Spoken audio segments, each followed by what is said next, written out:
Hello, everyone, and welcome to another episode of the Rouge Rugby podcast. I'm Stu Hardy, joined by Derek Brissett. So, Derek, it has been revealed by Rugby Canada that the high performance review has come out. And what seems to have initially been a look into the high performance of Rugby Canada as an institution, instead, it seems to be a damning indictment not only of the organization itself, but also of Canadian rugby as a whole. This has come about as a response to the men's 15s team failing to qualify for the 2023 Rugby World Cup, the women's sevens team unable to match their medal success from 2016 at the Tokyo Olympics, and the men's sevens team also unable to reach the medal count for the men's sevens at the Tokyo Olympics as well. I believe this also partially covers the women's 15s team as well, as it is talked about in the report, but not to the same extent.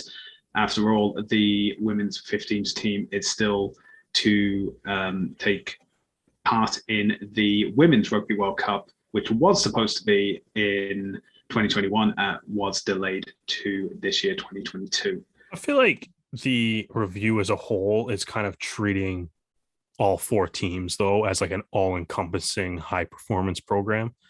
Like there's a handful of lines and bullet points where it specifically will say like the men's 15s team felt this way, or the women's sevens team feels this way. Or it'll be a sentiment that's expressed by all four teams, but there's emphasis on one team of them, certain. But beyond a couple of those, it seems to be treating I think the report kind of treats it as like an all-encompassing high-performance program, but it just seemed like where it felt necessary to highlight that it's probably like, I guess, because it says that they did like I believe it's 108 interviews for all the players across the four high performance teams. So men's sevens, men's 15s, women's sevens, women's 15s. And I guess when they, at the moments of the document, when they do highlight that it's specifically this team that kind of feels that way, I feel like that's just kind of when it seems to be, it's like when a certain, like an overwhelming amount of players on a certain team felt a certain way about a subject. And maybe the other teams didn't necessarily feel that way, but it was really came out from like one team. I feel like that's highlighted. But for the rest of the document, it seems like they're all kind of just treating it as, it seems to be like the high performance program as a whole. So at least that's the way I kind of read it. Yeah. Before we dive into it, I should mention the people involved in it. So the review committee included Sally Dennis, David Fortier, and Bill Webb, who are the Rugby Canada directors. Sue Hyland, who is a director of varsity athletics at the University of Ottawa, and she is independent committee member. Robert Borland, a administrator and professor from Penn State University, as well as sports attorney and president of Culture in Sports. He was another independent committee member. And Alan Vanson, the former Rugby Canada CEO. Of the review panel was Stroud Consulting, led by Megan Liu and Curtis Andrews, Mel Davidson, a Canadian high-performance team sport expert, and Mike McGovern, a high-performance rugby union expert. As you mentioned, Derek, there were efforts that were made to ensure that the panel had access to appropriate broad and representative group of stakeholders. So they conducted over 50 interviews and focus groups with 80 individuals participating, and they received 108 survey responses. Those that were included were athletes from the men's and women's 15s and sevens teams, coaches, including select head coaches and coaching staff alumni, all Rugby Canada high performance program support staff, and select high performance support alumni. And all Rugby Canada board members were interviewed except newly appointed board member Kathleen McGinn. So they all had interviews and focus groups across with that. But let's get into the real meat and potatoes of this. This is a very damning report into the organization. In summary, when it comes to a high performance strategy, it was found that Rugby Canada does not have a high performance strategy in place. The organizational structure and the resourcing they have found is unable to support the high performance teams. So that's men and women's 15s and men and women's 7s as well. Rugby Canada has a poor relationship with the Canadian rugby community, including its culture, safety and inclusivity, and communication. But one point they do want to make out is that change is possible and many hope to be part of it. So it seems as though it's been the admittance of something's wrong, which a lot of people in the Canadian rugby community have been saying pretty much for the past decade and a half. And now it's finally been put into words and paper. And I do credit Rugby Canada with actually being able to publish this document, because I believe that anyone that supports Canadian rugby needs to read it, needs to understand what has been found, and need to take the steps to improve, not only as an organization, but as fans of the sport and those who want to see it progress, not only on the global stage, but also domestically as well. Well, that's I think that's one of the key things that they do mention towards after they have their key recommendations toward the end of the document. And so it's on page 17, just before the conclusion.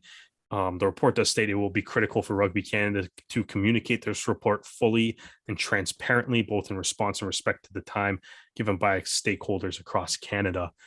And so it's like it is specifically recommended that Rugby Canada does put it out. And as you kind of mentioned, that has been, one of the many criticisms of Rugby Canada over the past few years is people, and it's kind of shows throughout the document, a lot of talk about Rugby Canada's like communication and their ability to effectively communicate. And part of that has been like, there's a lot of things where it's like people don't necessarily know what's going on. They're not communicating.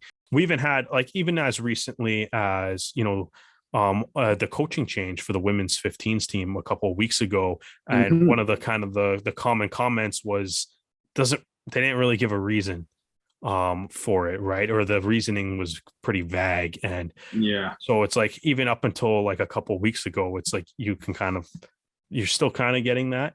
And it does. So it's like it is nice that we got this document.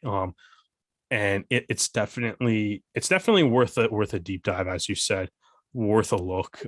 So I guess we should kind of head into it, because there's definitely some fascinating things put out.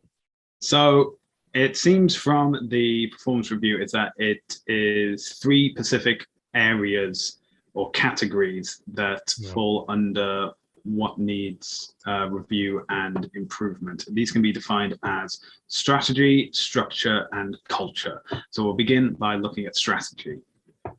So what I'm going to mention a few points. This is not the extensive list. These are just the ones that particularly stood out. But we recommend anyone who is listening or watching this, please, you can read the full report. As we said, it's only about 19 pages. Easy downloadable, and it's available from the Rugby Canada website for you to view and read at your own leisure. So here's one of the strategy points. Rugby Canada's high performance vision is unclear or unknown to Rugby Canada's athletes, coaches, employees, and stakeholders. And Rugby Canada's high performance strategic incoherence is, at least partly, a product of being stuck in the past. So this seems to be an instance of something that has been mentioned by a lot of people. You could call it one thing or the other, but it always the same thing, whether it's the old guard or the former players. It does seem as though, from what I've heard, is that Canada seems to be focused on things that have happened and not what's currently happening. So the idea of that Canada should be able to qualify for the Men's Rugby World Cup because they've qualified for all the previous Men's Rugby World Cups as well. And what that's done, and this was particularly in 2019, is that it's allowed them to paper over the cracks that have been in this organization for, as I've said, like at least the last decade, probably the last 20 years, maybe even since rugby turned professional. Is the detriment, it has come to the detriment of the institution as a whole, that it seems as though the professionalism and high performance development pathways have been just used mainly as buzzwords, and there hasn't been something that's solid in structure. And when you look at other countries now, for example, Chile started their high performance development plan and center back in like 2019, 2020. And now they've eliminated Canada from World Cup qualification. So now, again, this will probably be something as we go through, we'll pick up, because the review does mention other tier 2 and tier 3 nations. But it does seem to be as though Canada has been resting on its laurels and resting on its past success for far too long. Yeah, but I think the thing with that too is it does kind of, obviously, it mentions like the strategy element, the first section, right? Obviously, like the blatant like first statement that you read there is Rugby Canada does not have a high performance strategy. Yeah. Which I think just it sums up like the whole review basically, right? And as you go through the rest of the document, you just see like it just seems like there's a lot. I guess it's like, which I think is probably, I think the reason that it's the first point that's made is probably because it's the most important one. It's the most important, and it drives everything else, right? Yeah.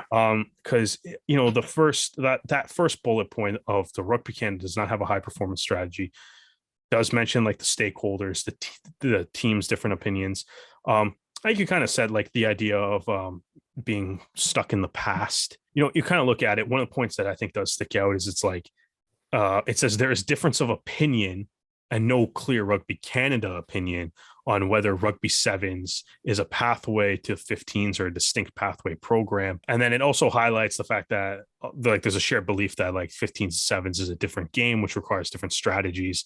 Maybe. And I mean, like we kind of have seen throughout World Rugby and through Rugby Canada that it's like, certain guys are better at 15s than they are at sevens. Certain guys are better at sevens than they are at 15s.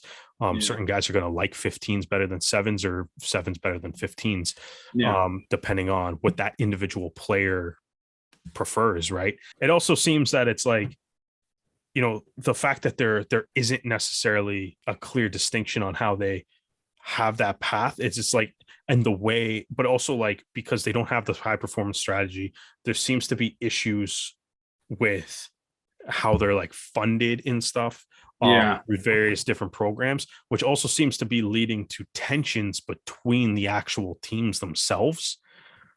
And which, I mean, realistically was just going to lead into the whole culture section of this. Yeah. When you come to talking about tensions, it says here in the review that women's 15s and 7s are likely to be competitive on the world stage, while the men's 15s and 7s are unlikely to be truly competitive.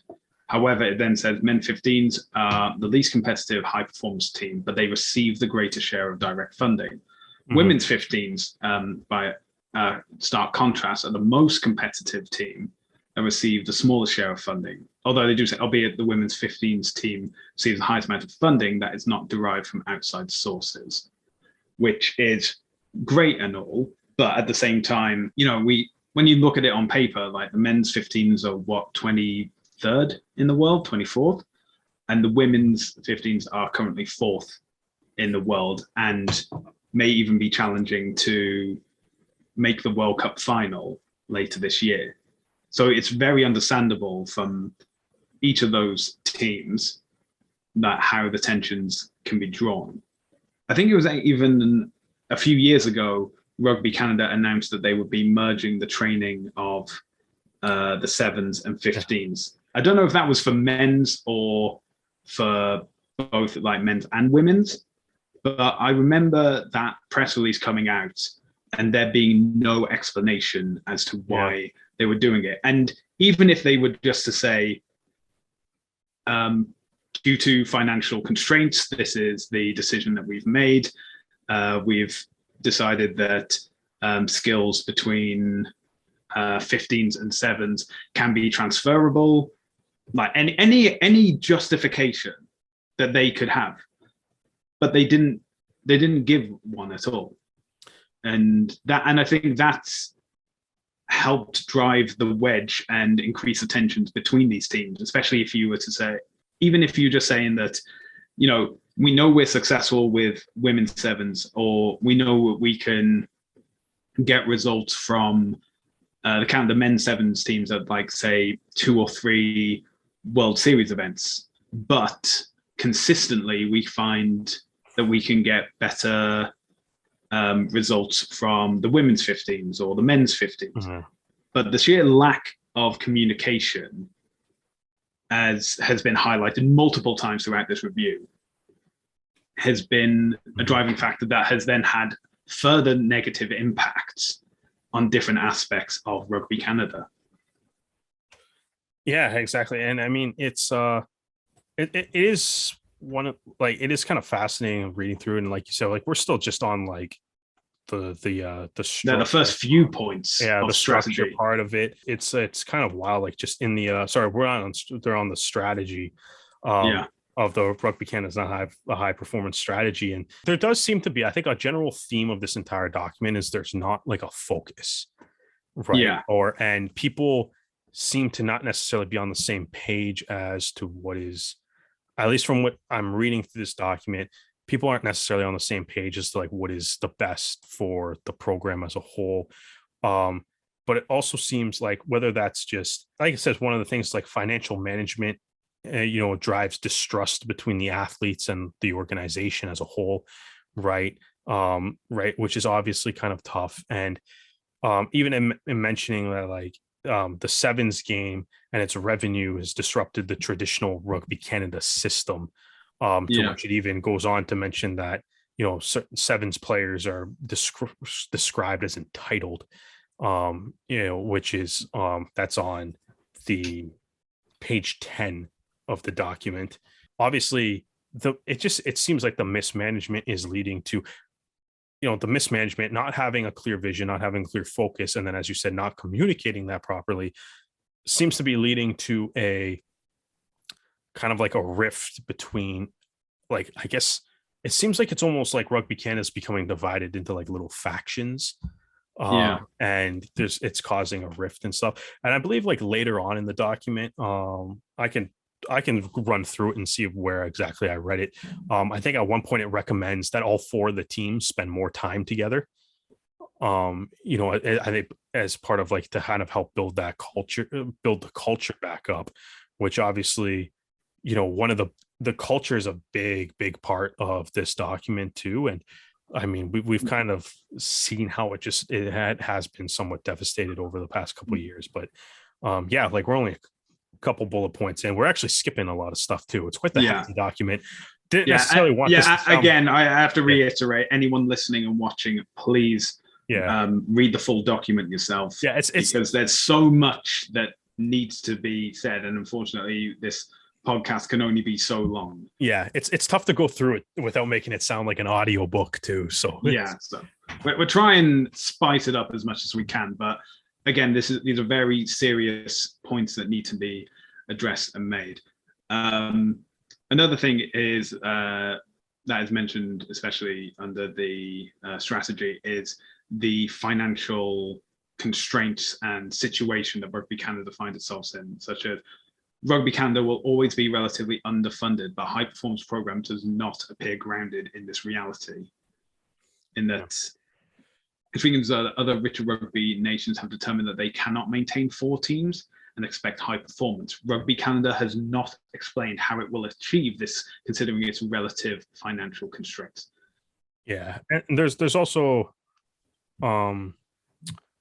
talk of like the general fund and based on being distributed based on like different leadership decisions and stuff. And I guess that's under the banner of distrust arising from Rugby Canada's opaque management of its general fund has a negative impacts across the high performance program, right? And I guess that it almost kind of seems like, because there is obviously different things they're mentioning, like Own the Podium, which obviously from as a Canadian funding, but Own the Podium as a program is very concerned with the podium and sometimes funding gets allocated based on how many medals you can win.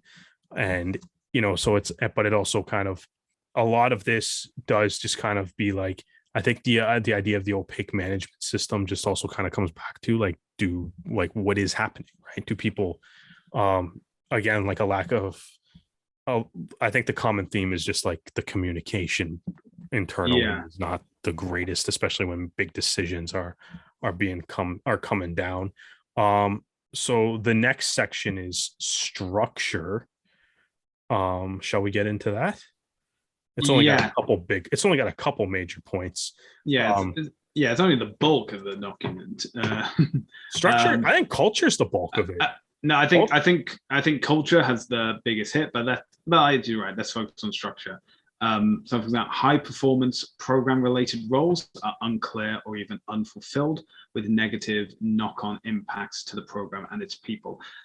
One clear example of this is prior to the 2019 Rugby World Cup, the only full-time coach for the men's 15s team was Kingsley Jones, which meant that he and Rugby Canada were drafting in assistant coaches relative to whichever tournament or competition that they were involved with.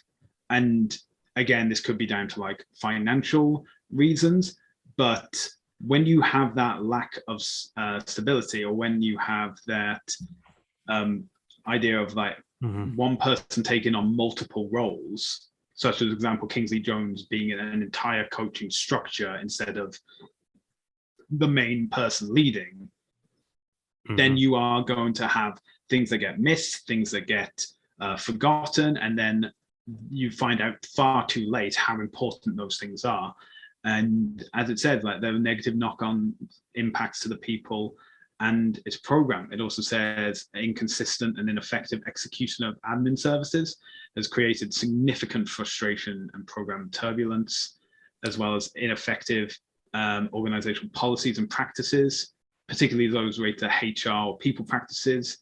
They require board members and leadership to be deeply involved on operational issues, leaving strategy neglected and athletes and employees disaffected. It seems as though people are trying to cover everything, and in doing so, cover nothing. Yeah, I think that's one of the big, seems to be one of the big points of this section here. It does kind of talk about how there is the point that says high performance program employees are often overmatched for their roles, in which, so it seems like it's basically saying that there seems to be a lot of people, whether it's by choice or not, and probably not, biting off a lot more they can chew. And it also, it's stating that it's, often these existing employees were underqualified for their roles without taking on the additional duties, thus creating a negative cycle of diminishing performance returns. So that's one. The other thing that I do find very interesting from the strategy section here, again, under the point of the current organizational structure and resourcing is unable to support 4 high performance teams. The one point that I find very interesting here, and it comes back later in the document when it is talking about the recommendations, is the discussion of Langford. Yes, I was gonna bring that up as well. I think it's important, right? So it says it highlights the saying, like, Langford appears to be a true double-edged sword for the high performance program. Obviously, there's some benefits to Langford. Obviously, that's the implication of a double-edged sword. But it does seem to go on to highlight some of the negative impacts of it, which, to be honest, is something I never thought about. None, like in this section here, I've never thought about this at all. But it's saying, I have. That's the thing. I actually said that I was speaking to people and saying about how Rugby Canada can seem isolated from everything else going on within the Canadian rugby community, and that's exemplified by having their main base of operations being on a literal island. And And that's the thing. It's in. So it does say it's a double-edged sword. It mentions that the benefits of Langford are not being realised. It says that Langford is not viewed as a positive place to live, with it being framed as expensive and isolated. That isolating feeling of Langford is seen as potentially heightening cultural pressures and demands greater involvement of responsible leadership. Many have questioned if there truly is an overall benefit to removing athletes from effective club or university or provincial development programs in favor of a centralized Langford-based program. Conversely, the ability to centralize athletes, however, is seen by some as the only way for Canada to establish a competitive advantage. Which I think too, like the different opinion on centralized, like the conflicting opinions on centralizing athletes or not, I think goes back up to the first point of Rugby Canada does not have a high performance strategy, exactly, right? Because it seems like there's people disagreeing on some of like the basic points of the strategy and what that should be. So, looking at recommendations going forward as we get to the end of the document, it's going to be develop the high performance strategy. But yeah, it is fascinating. To be honest, I've never thought about like, just even a simple thing of like whether or not the players actually like living in Langford or whether or not the staff actually likes living out there. That's a tough one. Because it does I'm going to skip ahead a little bit on this because I think it does kind of tie in. Like I said, it does come back in the recommendations after. And I just kind of want to skip to it just because it feels like a decent time to talk about it. Yeah. Where it says optimize for or shift the geographical presence, right? And it kind of talks about, and it says that Rugby Canada should carefully examine the benefits and drawbacks of the Langford Center of Excellence relative to management of the high performance program, centralization of athletes, management of broader development pathway, and the working location of the Center of Excellence. And the reason I think that is a very interesting point that they're kind of recommending, that the report ultimately is recommending that they reevaluate like Langford or reevaluate where the Center of Excellence is. The thing I think that's interesting about that is obviously that was just built in like 2018 with millions of dollars from like the Canadian government, sport programs, and like just Rugby Canada donors in order to build that facility out in Langford. Right. And for it to be like a couple years later doing this high performance review. And, one of the things that it's questioning is the value of being in Langford, but also kind of not necessarily saying that it's all bad, double-edged sword. So there is some bad, but, obviously like, there probably is some good, but it also does go to highlight like the potential of being in Langford isn't necessarily being realized. Right. So it's like maybe there's that, maybe Langford's good, but, it's interesting to think that it's like part of this is like maybe there's the idea that it's, should the Center of Excellence be somewhere else? Yeah. Right. But at this point, though, even if you decide if that is ultimately what is decided that it's better somewhere else, like what do you do? Because it's not like you can move the building. Right, like it's tough, right? So that's a tough thing to fix if that's an issue. Well, one of the points that was raised is that some people are questioning the overall benefit if you're moving them from club or university or provincial development programs, because the understanding is that moving them out to Langford just has them based in Langford. And it's that if they were with their provincial club or their university, they would have access to all the similar facilities that are already there in Langford. So they would have access to high performance gyms that would be able to handle the capacity that rugby players need in order to train. They'll be closer to family to help with the athletes, like mental health and mental understanding. So for that, and if moving them like 3,000 kilometers and like multiple time zones away to an island on the most western coast, off the most western coast of Canada, is that going to be a benefit to them, or is that going to be the same or worse, a detriment? And it seems to some, not all, some, that it's that because Langford's because the benefits of Langford are not being realized, and as such by Rugby Canada, that it's not seen as a benefit to the players or the coaches as a result. Yeah, and one other thing too that is kind of mentioned is like the absence of the CEO from Langford. Yeah. Apparently causing some issues as well. And I mean, yeah, so maybe that's something that's got to be looked at too. Like if you're going, but maybe that's the other thing though, is like saying in Langford is isolated and stuff, right? Maybe that is one of the issues is like why isn't your CEO living or working out of Langford, right? Yeah, because if your players are there, if your coaches are there, yeah, like that seems. And if the person who's meant to be the center point and the leader of the organization isn't, but that's part of. But that falls under the point too in talking about Langford at the same time.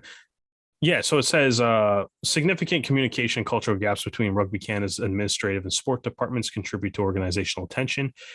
And yeah, I guess like if some of the key figures and key people in your organization that are going to probably be making decisions, wanting to and be communicating those decisions aren't physically in the same place sometimes. I know we're living in a world where like there's a lot of work at home and online stuff.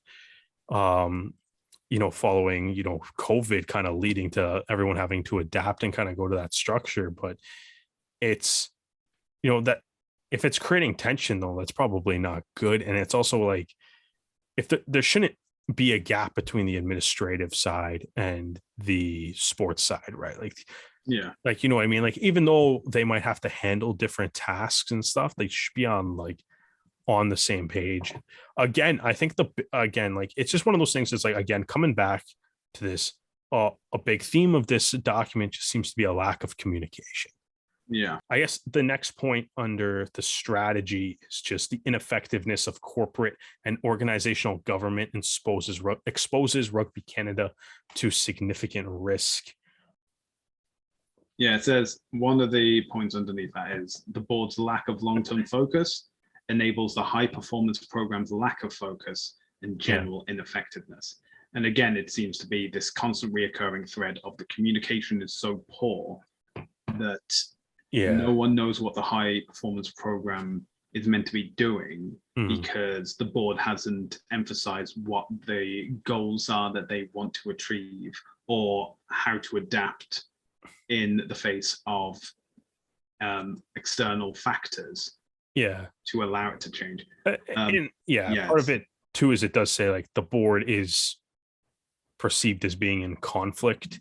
I guess there's a perception that some of the board members might be acting in personal interests, which, obviously I think like, that's why, honestly, I think like most of this document and reading the stuff that's said in it, I mean, we'll get to the culture section next, which I think has the culture section, I think has some of the more interesting stuff.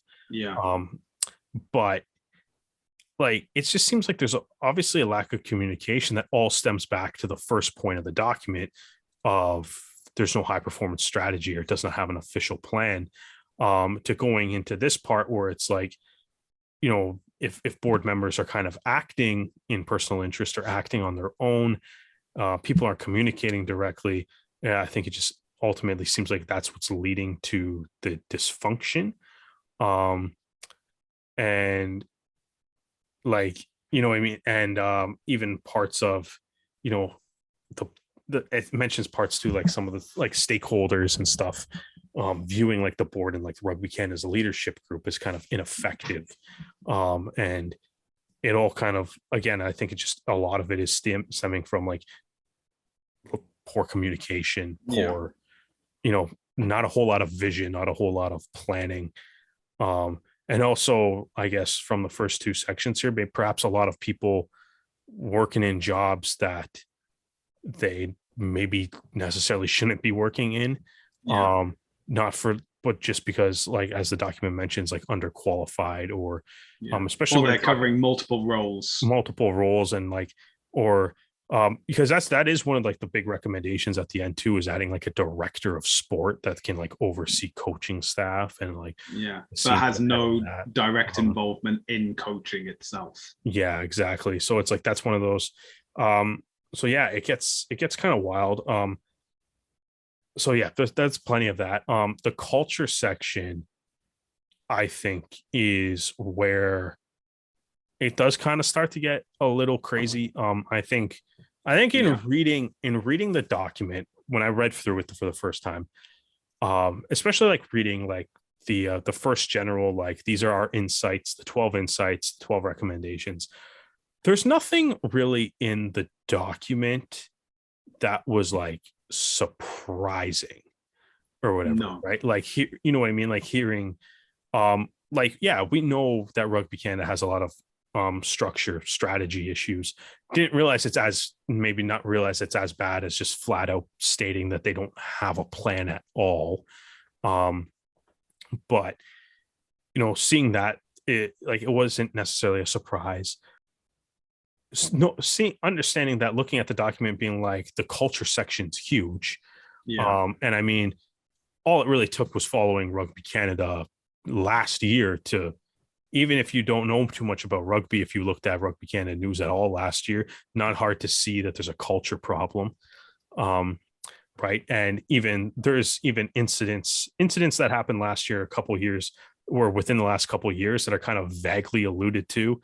They don't specifically state any incidents directly, but there seems to be some points that are there seems to be a few points that are made that are vaguely alluding to certain incidents over the past couple of years. But so to getting into culture, the first thing it mentions is like Rugby Canada's poor relationship with the Canadian rugby community is a constant strain on the high performance program. Kind of starting with like the broadly negative sentiment that Rugby Canada currently has. And then it gets into more specifically the alumni, the provincial unions, the university clubs, and the donors. But the one, and all the stakeholders seem to have some sort of issue with the way Rugby Canada is run, whether that's in the community, the athletes, the coaches. Everybody seems to have some sort of problem with the way that Rugby Canada is currently being operated. The one part that I don't necessarily want to say like that, it kind of hurts, but it's like, it is sad to read. And I think stuck out a little bit more when it's talking about the relationship between Rugby Canada and the alumni.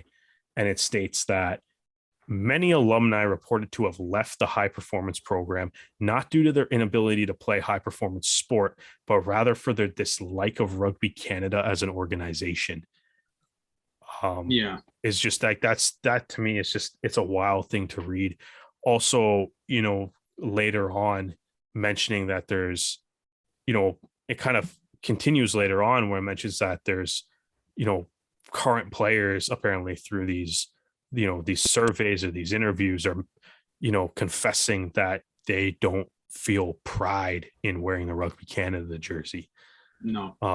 Which is probably, out of everything in this document, is probably the ultimate, like those statements there, I think, are the ultimate like summarization of where Rugby Canada is at, where it's like, if alumni are saying they're quitting rugby, or they're quitting rugby, because they're just sick of Rugby Canada, not because they don't want to play, not because they can't play rugby, because they don't want to play Rugby Canada, or just that there's a lack of pride in wearing the jersey. Like that seems like that's a huge problem.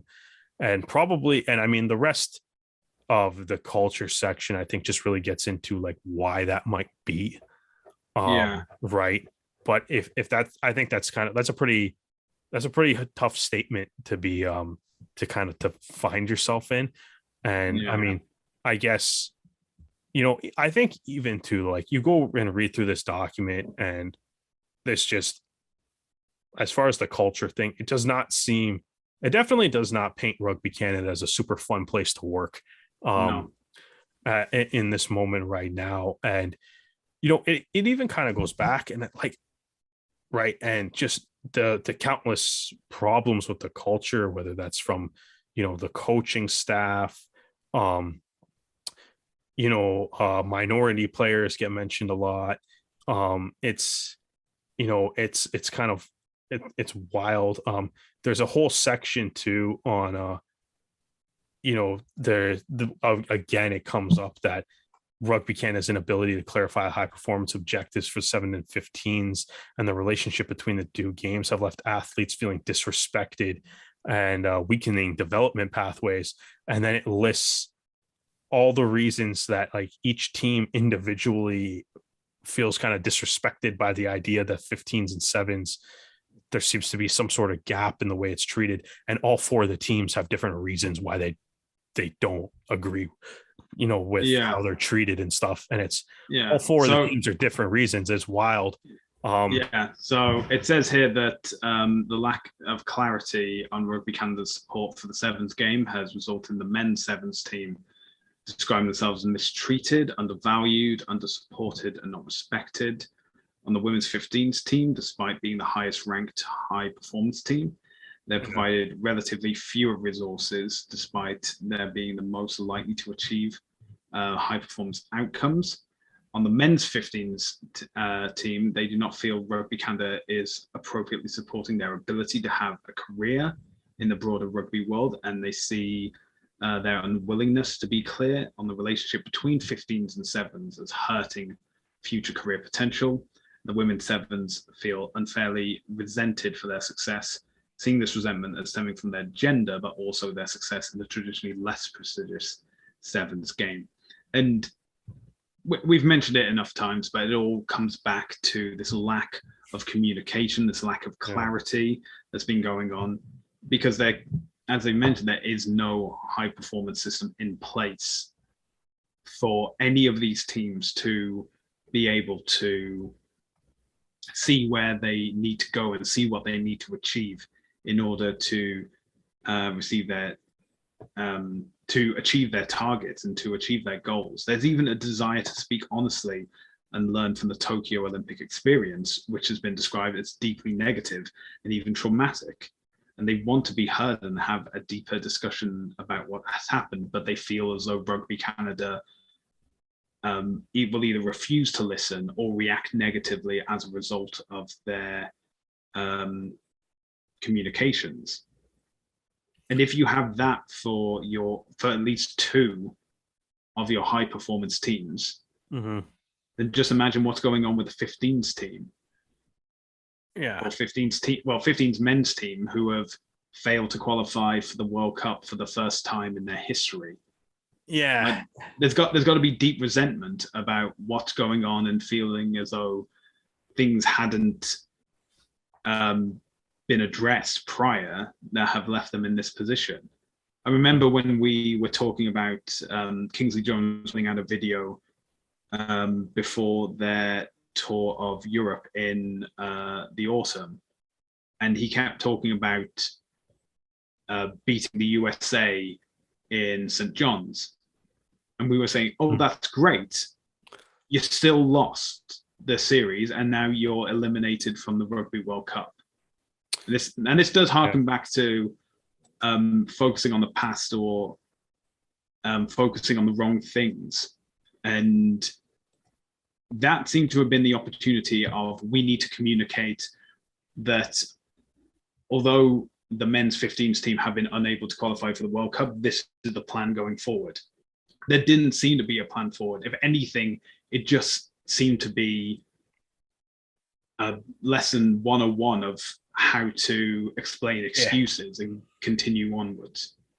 Yeah, I think I'm like you said, we did talk about that one, and I think that is kind of the interesting thing with this is I think there's been a sense that it's like, almost like when the men's team was eliminated by Chile, we talked about how it just kind of felt inevitable or whatever. Yeah. And I think that's why like there's not a whole lot in this document that is surprising, but like it's good to that it has to be faced now, because it's like like Rugby Canada, it makes it a lot tougher for Rugby Canada to hide behind it, because obviously changes need to happen.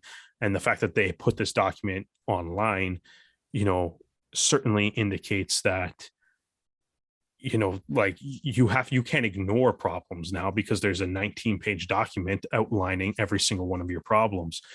It is interesting. And I mean, like, moving on to like the final. So actually the document does end on a positive note, but it does also have like the final, like, super negative one, I guess, is the high performance program's approach to and support of leadership and coaching must evolve, in which it also mentions that the program's coaching philosophy and system is generating an atmosphere that is not conducive to high performance. Right. And it basically, to sum it all up, like we said, you can go read it all on the Rugby Canada website. Is basically, it seems to be kind of questioning the Rugby Canada's leadership and the way the coaches kind of go about coaching their teams too. Right. And, even part of it saying is like the expectations of leadership in Rugby Canada must be clarified. Right. And it's like currently, like, leadership is framed purely by what, such as results. But how you achieve that leadership is missing. Nothing's been necessarily been made clear. Just kind of like scanning the document and stuff. It does sort of a coach and high performance leader require different competencies. Effective and high performance programs have generally separated these roles. Rugby Canada coaches are aware of this reality and feel what is being asked of them in their roles is unfair or unrealistic. So I guess, have to kind of like look at coaching structure and everything. There's just a whole lot of like kind of like wild stuff. And even part of it, it goes back to part of it too, that's also in there. And I guess it does kind of link to the coaching elements of this, where it says like Rugby Canada's the point 4 under the culture strategy being that Rugby Canada's communication practices worsen high performance program issues, right? Where it talks about, mentions that it's like there's not a lot of communication with the players outside of, when they're in camp or when they're, actively on tour. And, with the one exception that it does mention are the athletes that are the men's 15s players that are in Europe or in MLR apparently receive some coaching communication. So I guess like that's good, but also why isn't that happening for all the teams? But it also does kind of mention too, it's like coaches are unsure about why decisions are made and stuff. And, I feel like now that I'm saying this out loud, is like 90% of this document just about communication. Pretty much, yeah. Yeah. So it is a little nuts. Well, as you mentioned before, Derek, is that it does say that the document does end on the positive note, and that is in the cultural section saying change is possible and many hope to be a part of it. And there's a belief that with the right leadership, Rugby Canada can create an effective high performance culture. It even states it is widely believed that with the right leadership that has high performance experience, but also prioritizes people and community, Rugby Canada's high performance program can be righted even if it takes another World Cup or Olympic cycle. And I think that's one of the key things to keep in mind, is that even if all the review recommendations are implemented, this is going to take time. It is, as I mentioned before, it's taken a decade to a decade and a half to get into this situation. It is not going to be corrected overnight. No. And this is the thing, is that people believe that things, like basically that Rugby Canada is at rock bottom at this moment. So theoretically, the only way they can go is up. And it is beneficial that the high performance review does have 12 recommendations. And within those recommendations, there are high priority tactics and lower priority tactics for each of those 12 points. And again, these are designed by strategy, structure, and culture. Strategy They say establish a high performance strategy and clear national governance role, improve transparency of management of the general fund, and prioritize development pathway coherence and linkage to high performance strategy, which just levels out really as have an idea of what you're going to do and tell us all what it is. Yeah. Make a plan. Just big, bold letters. When it comes to structure, they say accelerate internal governance improvements, establish and improve foundational internal people processes, evaluate the current leadership and coach effectiveness, establish and hire a high performance director distinct from coach roles, and optimize for or shift Rugby Canada's geographical presence. Now, we mentioned earlier about hiring a high performance director and shifting Rugby Canada's geographical presence. There's actually someone on Twitter, a guy called Andy Pilmer, and you can find him at Andy Pilmer, who has done an extensive list of what he believes Rugby Canada needs to do in order to improve player development that truly reflects the rugby landscape. And one thing that he emphasizes is, so Andy pointed out that Argentina created 5 performance development enhancement centers and 16 rugby centers across their country, with a total of 250 players involved. Select players go on to then play for the Pumas, the Pumitas, Argentina 15s and 7s, and the Jaguares. So by contrast, it'll be a hybrid model across Canada that would have Canadian rugby development centers for men and women across the country, focusing on 18 to 25-year-olds. So therefore, there'll be minimal cost for players, and it should be collaborating with existing university and already established regional academies, such as the Arrows Academy system.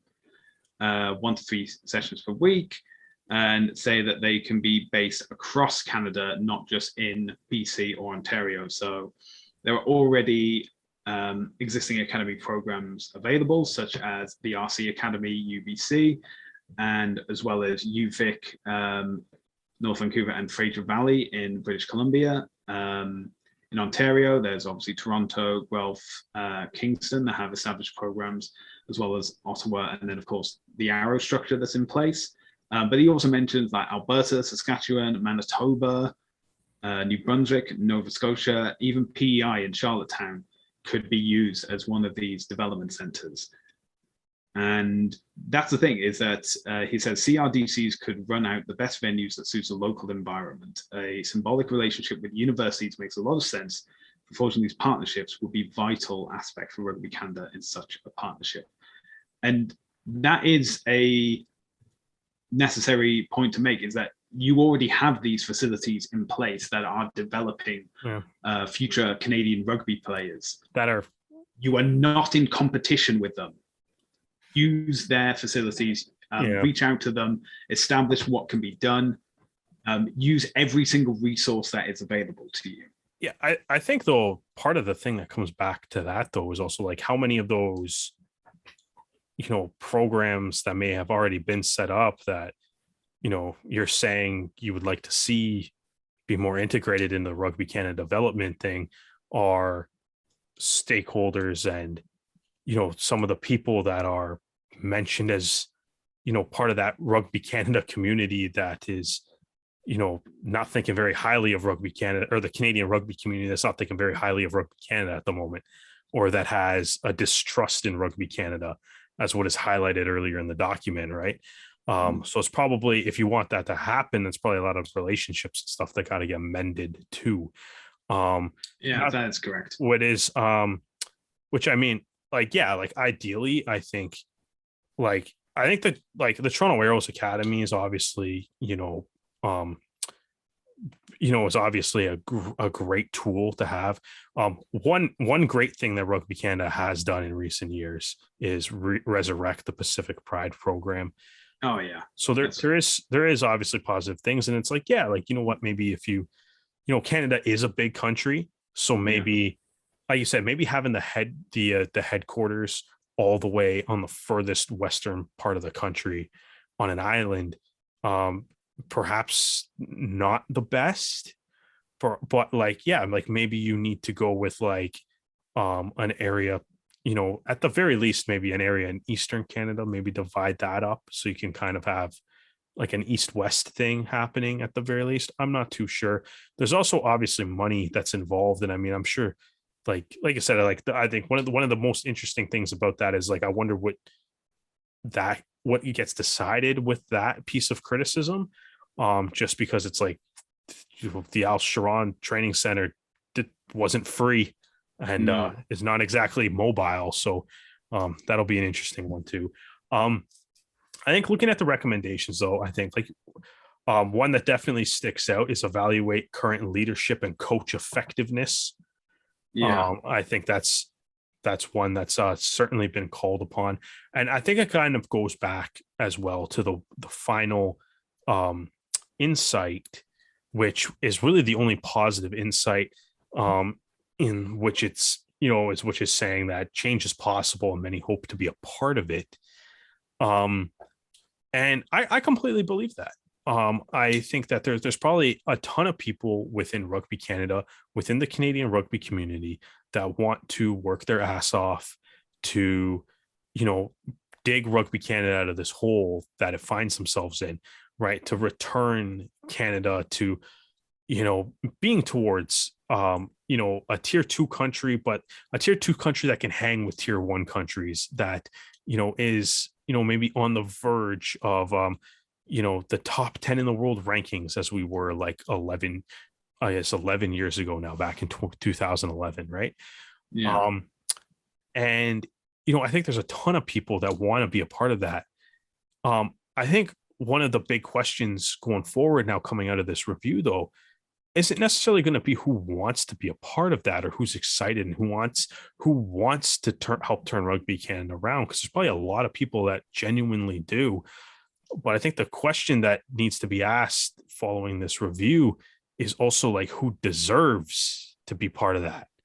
Right. And, like personnel changes and stuff do definitely need to be made. Like, as you said, one of the recommendations is, hiring a, what did they call it? A director of rugby.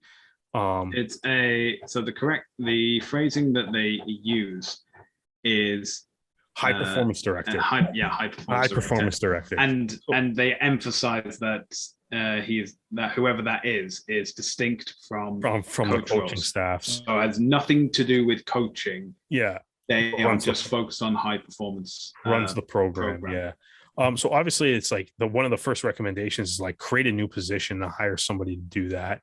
Evaluating coach effectiveness and stuff too. Like, I think evaluating like leadership and coach effectiveness. I think like that's one of those things that I think, looking at Rugby Canada now, it's like you can't be afraid to make like the personnel changes and stuff where necessary, especially when it's like you have especially when it's like, as it says, it's like you have people that are maybe underqualified for their positions or their jobs, trying to make things work. And it's like, maybe reevaluate. If people are like, maybe you have to reevaluate, the hiring processes or something as well, or like, try to figure out in the funding to be like, okay, how can we get more qualified? Like, how can we get people to be more qualified in these roles? And you know what I mean? And maybe even if it is, there's like a funding issue or something, and it's like, maybe you do need somebody to take on multiple roles. How do you provide them with maybe like the training in order to be qualified to take on those roles and those responsibilities? But also, how do you develop your culture so that those people don't feel stressed out? Right. And so that those people don't feel stressed out and, kind of overwork to the point where it's like your culture, as what this document clearly outlines, the culture is decimated at Rugby Canada, right? And like I even do look back, like looking back on the thing, and it's like, we're saying that it's like people have to move to Langford, right, like as it is right now. There's a lot of people like moving or living in Langford. Part of the talk being Langford being, isolated or and things like that. And there's a small part. It's like, I wonder how much more enjoyable Langford is if you enjoy going to work. Yeah. Right. And that seems to be like a big. Obviously, there's structural and strategic issues with this with the program, but culture seems to be a massive one too. Right. And like even just the small things, it's like number 11 on the review recommendations is just simply prioritize proactive, consistent communication with the athletes and the community as well. And the community, which doesn't like that doesn't seem crazy. Like that seems like a doable thing. Like right now, like how it's like have the coaches, like if coaches aren't talking to their players like during this, is like have like be like, hey, like we live in a world where Zoom has become like probably the most popular app in the world or whatever. Like, just be like, hey, every Tuesday we're gonna hop on a Zoom call, and we can, maybe even if it's not just to talk about like, even if it's not just to talk about rugby, just to be like, oh, like just check in with everybody, right? Even if you know what I mean, just check in with everybody, see how they're doing, see what they did on the weekend, get their opinion on Will Smith and Chris Rock, like just check in with something, right? Yeah, so it's like you have that, obviously prioritize the creation and sustainment of a truly inclusive culture. That's obviously important. Straight up just repair and improve the relationship with the athlete community. Right, like, and articulate and make clear what what Canada's unique rugby culture and identity will be. But I think that's one of those things where it's like when I look at 8 and it kind of goes back to the point about like people finding hope and stuff, but it's also like who are going to be the people that determine what the rugby culture is going to be, right? You know what I mean? And I think that to me that seems like the next step, right? Is I think like right now we have the outline of what's wrong with Rugby Canada, a few like 12 recommendations on how to fix what's wrong with Rugby Canada.